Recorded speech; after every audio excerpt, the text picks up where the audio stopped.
Hey everyone, let's talk about best practice for setting up your workspace and cleanup.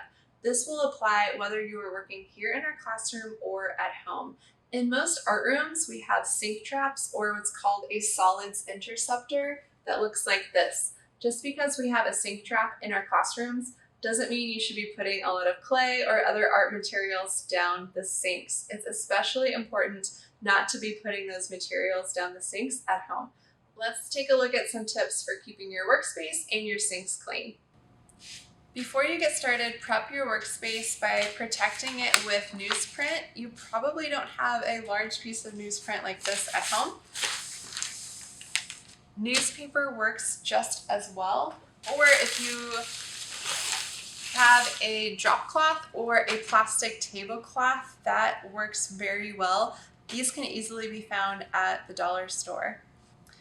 When you're done for the day and you've finished working, use a wet sponge to wipe off any clay dust that you got on your surface if you're using plastic.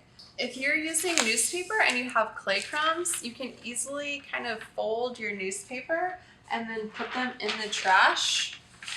If your newspaper is really dirty, throw it away. If it's fairly clean, you can fold it up and resave it.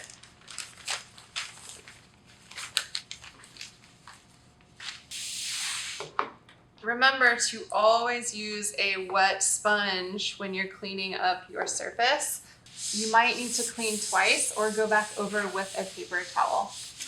It's helpful to have a wash bucket. If you have a larger bucket, this would work better.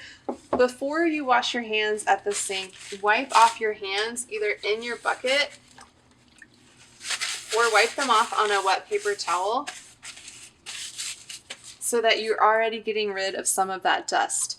The same thing for your tools. Use your sponge and wipe off your tools.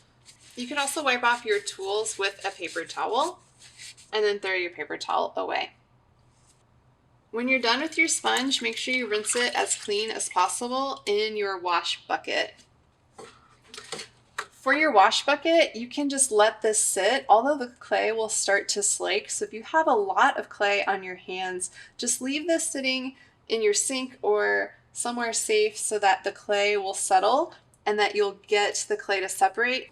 Then you can pour off the water from the top, and then the bottom where you have all that clay slaking can go into your slip container.